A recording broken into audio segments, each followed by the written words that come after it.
भारत ने हाल ही में पाकिस्तान के खिलाफ एक मजबूत डिजिटल कार्रवाई करते हुए 16 पाकिस्तानी यूट्यूब चैनलों पर प्रतिबंध लगा दिया है।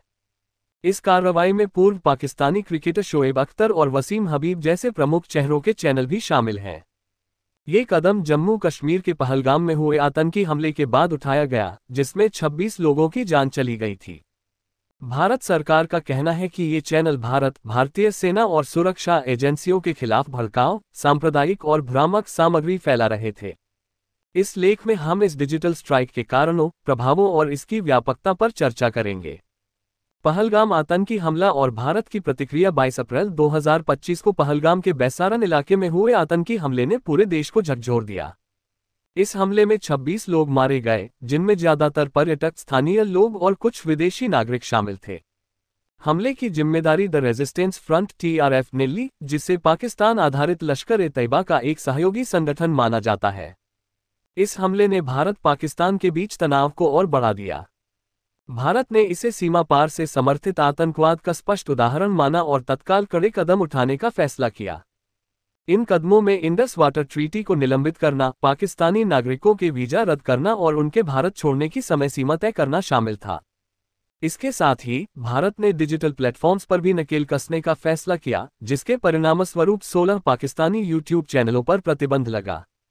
प्रतिबंधित चैनलों की सूची और कारागृह मंत्रालय की सिफारिश पर भारत सरकार ने जिन 16 यूट्यूब चैनलों पर प्रतिबंध लगाया, उनमें प्रमुख पाकिस्तानी समाचार चैनल जैसे डॉन न्यूज, समा टीवी, ARY न्यूज, जियो न्यूज, बोल न्यूज, रफ्तार, सुनो न्यूज और JNN शामिल हैं। इसके अलावा पत्रकारों जैसे इरशाद भट्टी, अस्मा शिराजी, उमर चीमा और मुनीब फारूक के चैनल, साथ Uzair cricket, the Pakistan reference, समा स्पोर्ट्स और रज़ीनामा जैसे चैनल भी बैन किए गए। इन चैनलों के कुल मिलाकर लगभग 63 मिलियन सब्सक्राइबर्स थे, जिसमें से समा टीवी के 12.7 मिलियन और ARY न्यूज के 14.6 मिलियन फॉलोअर्स थे।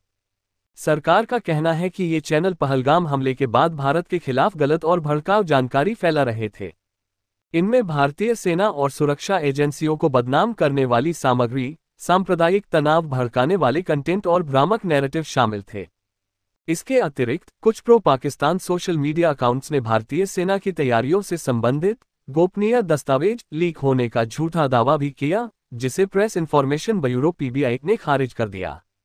शोएब अख्तर का चैनल और विवाद। हैरानी की बात यह है कि शोएब अख्तर का YouTube channel Shoaib Akhtar at 100 miles per hour, जो क्रिकेट विश्लेषण और मनोरंजन के लिए जाना जाता है, भी इस प्रतिबंध का शिकार हुआ। हालांकि शोएब का चैनल सरकारी सूची में शामिल नहीं था, लेकिन भारतीय यूजर्स इसे एक्सेस नहीं कर पा रहे हैं। इस चैनल के 3.5 मिलियन से अधिक सब्सक्राइबर्स हैं और भारत में उनकी काफी लोकप्रियता है। शोएब के चैनल पर प्रतिबंध ने सोशल मीडिया पर बहस छेड़ दी है। कुछ लोग इसे अनुचित मान रहे हैं, जबकि अन्य इसे राष्ट्रीय सुरक्षा के लिए जरूरी बता रहे हैं। शोएब के अलावा अन्य क्रिकेट हस्तियों जैसे बासित अली, राशिद लतीफ और वसीम हबीब के चैनल भी भारत में ब्लॉक किए गए हैं। ये चैनल मुख्य रूप से क्रिकेट से संबंधित सामग्री साझा करते थे, लेकिन सरकार ने इन्हें भी संदिग्ध माना। डिजिटल स्ट्राइक का व्यापक प्रभाव। यह डिजिटल स्ट्राइक भारत की उस रणनीति का हिस्सा है, जिसके तहत वह आतंकवाद और दुष्प्रचार के खिलाफ सख्ती से निपटना चाहता है। इन चैनलों पर प्रतिबंध लगने से भारतीय यूजर्स के लिए इनकी सामग्री अब अनुपलब्ध है।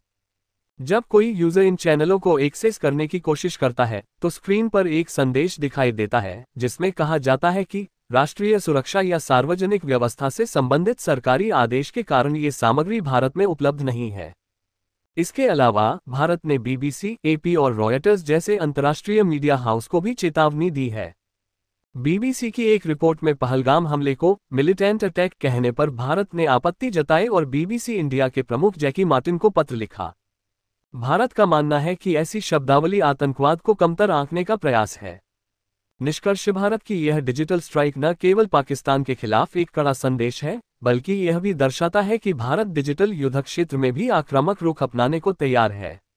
हालांकि शोएब अख्तर जैसे लोकप्रिय चेहरों के चैनल पर प्रतिबंध ने कुछ विवादों को जन्म दिया है, लेकिन सरकार का कहना है कि राष्ट्रीय सुरक्षा सर्वोपरि है।